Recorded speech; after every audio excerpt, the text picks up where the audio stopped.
황금빛의 수려한 자태, 존재만으로 명예를 상징하는 이것. 이 세 가지 트로피에는 공통점이 하나 있는데요. 바로 한국 영화를 빛낸 이들에게 주는 영화상이라는 겁니다. 그런데 이 중 사라질 위기에 봉착한 상이 있다고 합니다. 바로 대종상인데요. 지난 12일 대종상 영화제를 주최하는 한국영화인 총연합회가 파산을 선고받았기 때문입니다. 사실 꽤 오래전부터 잡음이 끊이지 않았던 대종상인데 수차례 파행을 거듭해온 대종상 일대기를 크랩이 정리해봤습니다. 대종상 영화제는 한국의 3대 영화 시상식 중 하나로 백상예술대상, 청룡영화제보다도 먼저인 1962년 가장 먼저 출발했습니다. 그로부터 30년이 지난 1992년 정부가 주관하던 시상식은 민간으로 넘어오게 되는데요. 지난 62년 시작돼 올해로 30회를 맞은 대종상은 영화인들이 주축이 된 순수 민간 행사로서 첫발을 내디디며 예년의 말썽이 있던 심사의 잡음을 막기 위한 제도적 장치의 마련 등이 눈에 띄었습니다. 영화인들의 축제였던 대종상은 1996년 공정성 논란이 일게 됩니다. 극장가에 상영되지도 않은 영화 애니깽이 후보에 오르고 주요 상을 수상했기 때문이죠.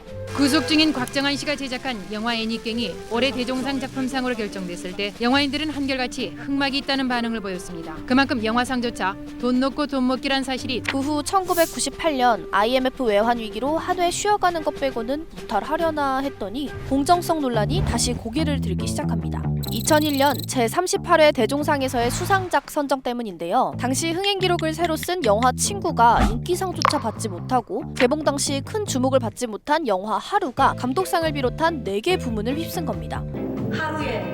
개봉 당시 큰 주목을 받지 못. 당시 관객들은 거세게 항의했습니다. 대종상의 진행 과정과 시상 결과에 대한 비난이 이어졌고 아예 대종상을 폐지하라는 격한 주장까지 나왔습니다. 심지어 대종상 자체를 거부하는 안티 대종상이란 이름의 모임까지 등장했을 정도입니다. 2002년에는 신인상 금품 로비 의혹까지 나오게 되죠. 그래서 90년대 이전 기준으로 한다고 하면 대종상이 훨씬 더 권위가 있는 영화제였죠. 사실 국내에서 시상하는 영화제 상 중에는 단연 제일 앞자리인 영화제라서 뒤에서 그런 불미스러운 로비라든지 그런 것들이 애니게임으로 인해서 완전 전면에 드러나 버렸고 이게 약간의 이권 다툼도 있어서 누가 이제 어떻게 운영하냐의 문제들이 있었고 그 후 대종상은 전문 심사위원과 별도로 일반 심사위원 100명을 선정해 밀실 심사 의혹을 씻는데 안간 힘을 씁니다. 하지만 2011년 또다시 공정성 논란은 수면 위로 올라오게 됩니다. 시상식 불참자는 후보자에서 배제하는 행동을 보인 건데요. 심지어 2015년에는 안 오면 상을 주지 않겠다는 주최 측 발언으로 남녀 주연상 후보 전원이 불참하는 사태가 벌어지고 맙니다. 해외 일정이 있으셔서 참석을 못하셨습니다. 제가 꼭 전해드리도록 하겠습니다. 사실 상에서 제일 중요한 건 이제 공정성이잖아요. 이제 그게 훼손됐다라고 생각하니까 기피하게 되고 그러다 보니까 점점 상의 권위도 줄어들게 되고 급기야는 이제 배우들이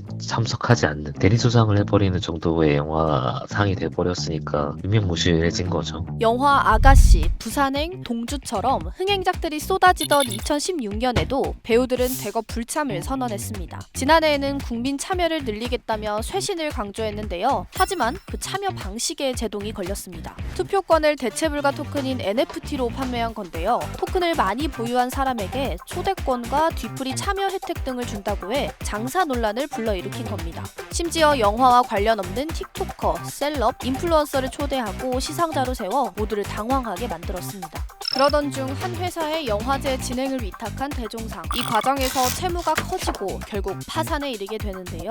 현재 한국영화인 총연합회는 전직 임원이 대종상의 운영권을 가로채기 위해 파산 제도를 이용한 것이라고 주장하며 회생 절차를 밟을 거라 밝혔습니다. 시상식이라고 하는 세월이나 대중들의 반응이나 이런 것들이 축적이 돼서 그 상의 권위나 신뢰라는 게 생기는 거고 그런 의미에서 사실 대종상은 되게 살려야 되는 필요가 있는 상이긴 했거든요. 청룡영화상도 지금처럼 이제 대중적 인지도 되게 올라오기까지 시간이 꽤 걸렸었고 대종상은 그거를 한 60년도 쌓았다가 또 천천히 다 깎아먹은 상황이라서 지금 이 유산 자체는 사실은 다 파탄이고 바닥이거든요.